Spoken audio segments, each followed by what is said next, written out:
जय श्री कृष्णा दोस्तों, मैं हूँ ऋचा सिन्हा और मेरे चैनल पे आप सभी का बहुत बहुत स्वागत है।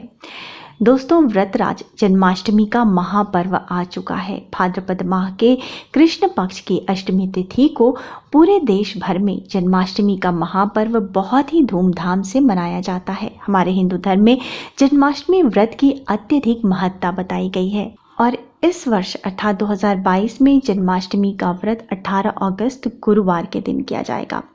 जन्माष्टमी व्रत की तिथि, शुभ मुहूर्त, पारण मुहूर्त, पूजा विधि, व्रत आदि के नियम से संबंधित वीडियो मैंने अपने चैनल पे अपलोड कर दिया है।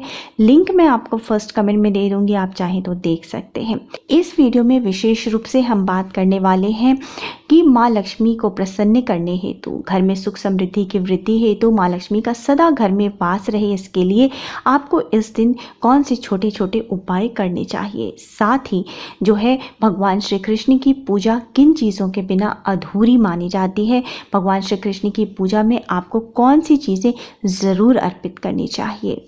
दोस्तों, सर्वप्रथम हम ये जान लेते हैं कि भगवान श्री कृष्ण की पूजा में कौन सी चीज़ें हमें ज़रूर अर्पित करनी चाहिए जिसके बिना उनकी पूजा अधूरी मानी जाती है।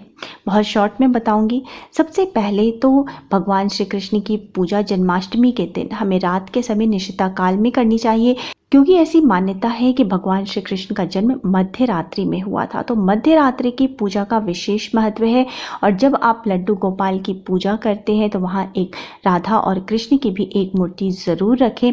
राधा रानी की पूजा के बिना भगवान श्री कृष्ण की पूजा हमेशा अधूरी ही रहती है, क्योंकि ये सभी जानते ही होंगे कि राधा कृष्ण को कभी अलग नहीं किया जा सकता।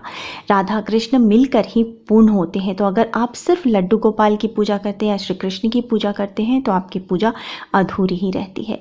दूसरी जो चीज़ है वो भगवान श्री कृष्ण, भगवान विष्णु की पूजा में आपको तुलसी दल का प्रयोग ज़रूर करना चाहिए। उन्हें तुलसी दल ज़रूर अर्पित करना चाहिए।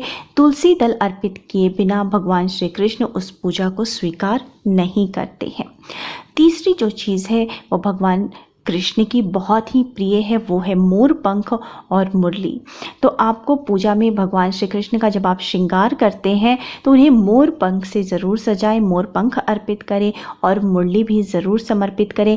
जहाँ भी मोर पंख और मुरली जो है रहते हैं वहाँ का वातावरण शुद्ध होता है, वहाँ से सारी नकारात्मकता दूर होती है, वहाँ किसी प्रकार का वास्तु दोष और ग्रह दोष जो है नहीं लगता। तो साथ ही भगवान श्री कृष्ण की पूजा में जो है उन्हें पीले वस्त्र, हल्दी, पीला चंदन, पीली मिठाई, पीले फल आदि समर्पित करें। भगवान श्री कृष्ण को पीताम्बरधारी कहते हैं, उन्हें पीला रंग अत्यधिक प्रिय है, तो अधिक से अधिक पीली वस्तुएं भगवान को समर्पित करें। साथ ही ये सभी जानते हैं कि भगवान श्री कृष्ण का प्रिय है माखन मिश्री, तो पूजा में माखन मिश्री का भोग ज़रूर लगाएं। साथ ही आप पंजीरी बना सकते हैं, मखाना पाक बना सकते हैं, घर में बनी हुई शुद्ध मिठाई ही भगवान को समर्पित करें। तो ये कुछ चीज़ें थी जो भगवान की पूजा में आपको जन्माष्टमी के दिन उन्हें ज़रूर अर्पण करना चाहिए, जिसके बिना भगवान श्री कृष्ण की पूजा अधूरी मानी जाती है। ये सारी चीज़ें भगवान श्री कृष्ण को अति प्रिय हैं।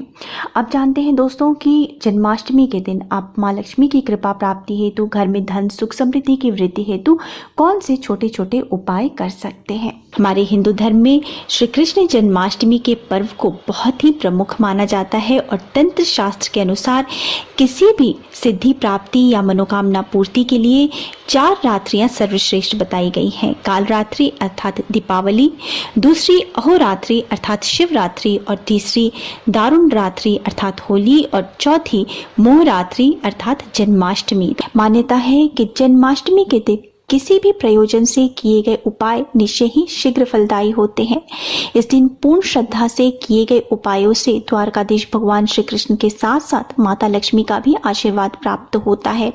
तो दोस्तों, इस वीडियो में बताए गए कुछ सरल और अचूक उपायों को आप जन्माष्टमी के दिन अवश्य अपनाएं।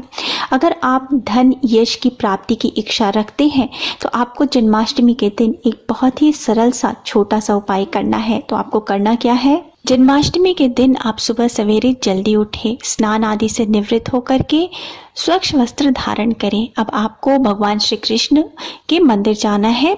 भगवान श्री कृष्ण का मंदिर ना भी हो अगर अगल बगल, तो भगवान विष्णु माता लक्ष्मी का मंदिर हो, वहाँ आप जाएं और वहाँ पे भगवान को पीली वस्तुएं आप उनको अर्पित करें। पीली वस्तुओं का उस दिन आप दान करें। दोस्तों, भगवान श्री कृष्ण को, भगवान विष्णु को पीताम्बरधारी भी कहते हैं, अर्थात पीले रंग के वस्त्र धारण करने वाले। इसलिए श्री कृष्ण जन्माष्टमी के दिन किसी भी मंदिर में भगवान को पीले कपड़े, पीले फल, पीले फूल, पीले अनाज, पीली मिठाई, इन सब चीज़ों को आप भगवान को अर्पित करें। साथ ही इन वस्तुओं का आप दान करें। जो जातक ऐसा करते हैं उनके जीवन में यश और धन की कभी कमी नहीं होती। माता लक्ष्मी उनके घर में स्थिर रूप से वास करती हैं। दोस्तों, सारे कार्यों की सिद्धि के लिए आप कोई भी कार्य करते हैं वो बिगड़ जाते हैं, या किसी भी कार्य में बहुत सारी अड़चनें आती हैं, काम पूरा नहीं होता, तो आप इस उपाय को जन्माष्टमी के दिन ज़रूर अपनाएं। इस उपाय को करने से आपके सभी प्रकार के कार्य सिद्ध होते हैं। तो आपको करना क्या है कि जन्माष्टमी के दिन श्री कृष्ण जी के मंदिर में जटा वाला नारियल और कम से कम 11 बादाम चढ़ाएं। ऐसी मान्यता है कि जो जातक जन्माष्टमी से शुरू करके कृष्ण मंदिर में लगातार 27 दिन तक जटा वाला नारियल और बादाम चढ़ाते हैं, उनके सभी कार्य सिद्ध होते हैं। उनको जीवन में किसी भी चीज़ का अभाव नहीं होता। दोस्तों, अगर आपको किसी भी कार्य में सफलता नहीं मिल रही है, अड़चनें आती हैं, तो आप इस उपाय को ज़रूर अपनाइए। जन्माष्टमी से शुरू करिए और 27 दिनों तक इस उपाय को लगातार हर रोज़ करिए।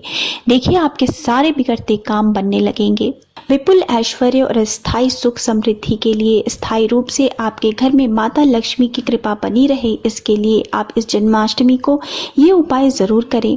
आपको विधि पूर्वक जो है व्रत करना है जन्माष्टमी का, और विधि पूर्वक भगवान श्री कृष्ण की पूजा करनी है।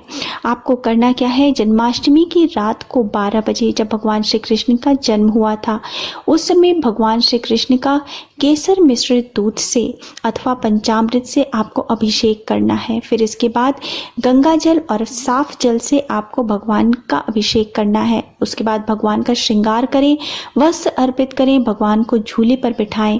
तत्पश्चात भगवान को मिश्री, मक्खन, मिठाई, फल का भोग लगाएं, दक्षिणा भी चढ़ाएं। अंत में इस परिवार के सभी लोग मिलजुल कर भगवान की आरती गाएं और भगवान से निवेदन करें कि भगवान माता लक्ष्मी के संग आपके घर में स्थायी रूप से वास करें, और अंत में क्षमा प्रार्थना करें। इस प्रकार से जो जातक विधि पूर्वक जन्माष्टमी के दिन भगवान श्री कृष्ण की पूजा करते हैं, उनसे माता लक्ष्मी और भगवान विष्णु दोनों ही प्रसन्न होते हैं। उनका आपके घर में स्थायी रूप से वास होता है। माँ लक्ष्मी अत्यंत प्रसन्न होती हैं और आपको मनोवांछित वरदान देती हैं। उम्मीद है दोस्तों आपको मेरा आज का वीडियो पसंद आया होगा। वीडियो पसंद आया है तो वीडियो को लाइक कर दीजिए, परिवारजनों के साथ, दोस्तों के साथ शेयर कीजिए, और पहली बार अगर मेरा वीडियो देख रहे हैं तो चैनल को सब्सक्राइब कर लीजिए। बेल आइकन ज़रूर क्लिक कीजिएगा ताकि मैं जब भी नया वीडियो अपलोड करूँ आपको उसकी सूचना तुरंत मिले। मिलते हैं अगले वीडियो में, तब तक स्वस्थ रहिए, सुरक्षित रहिए और अपना बहुत बहुत ध्यान रखिए। जय माता दी।